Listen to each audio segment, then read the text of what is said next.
Assalamualaikum dan salam sejahtera. Hari ini saya Ahmad Mus'ab bin Muhammad Syazwan dan ahli kumpulan saya iaitu Saya Fatin Abiha binti Mohsin. Saya Fatina Sorfina binti Ghazali. Saya Aina Badrisyah binti Cik Zainal Abidin. Dan saya Alif Aiman bin Harun.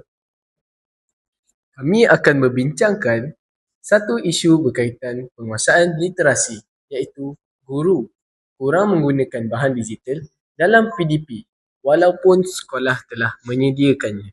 Perbincangan ini akan merangkumi analisis isu serta cadangan penyelesaian berdasarkan pendekatan pedagogi yang sesuai. Pada pendapat saya, ini berpunca daripada kurangnya kemahiran guru dalam mengendalikan bahan digital. Walaupun kemudahan seperti komputer dan aplikasi disediakan, guru mungkin tidak yakin atau tidak terlatih untuk menggunakannya secara berkesan dalam pengajaran literasi. Saya setuju Aiman. Selain itu, kekangan masa juga menjadi cabaran. Guru perlu mengejar silibus, jadi mereka cenderung menggunakan kaedah tradisional seperti buku teks kerana lebih cepat dan mudah. Ini menyebabkan bahan digital tidak dimanfaatkan sepenuhnya. Betul tu Aina, tambahan pula, sikap guru juga memainkan peranan. Ada segelintir guru yang kurang terbuka terhadap perubahan atau inovasi dalam PDP.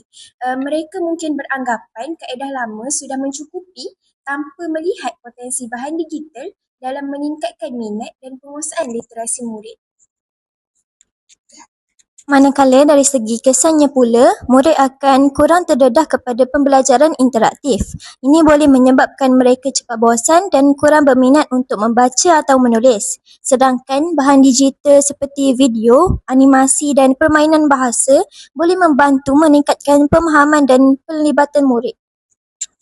Baik, seterusnya kita beralih kepada cadangan penyelesaian. Aiman? Antara cadangannya ialah mengadakan latihan profesional secara berterusan kepada guru, seperti mengadakan bengkel penggunaan teknologi dalam PDP. Ini dapat meningkatkan keyakinan dan kemahiran guru dalam menggunakan bahan digital. Selain itu, pendekatan pembelajaran berasaskan teknologi seperti blended learning boleh dilaksanakan.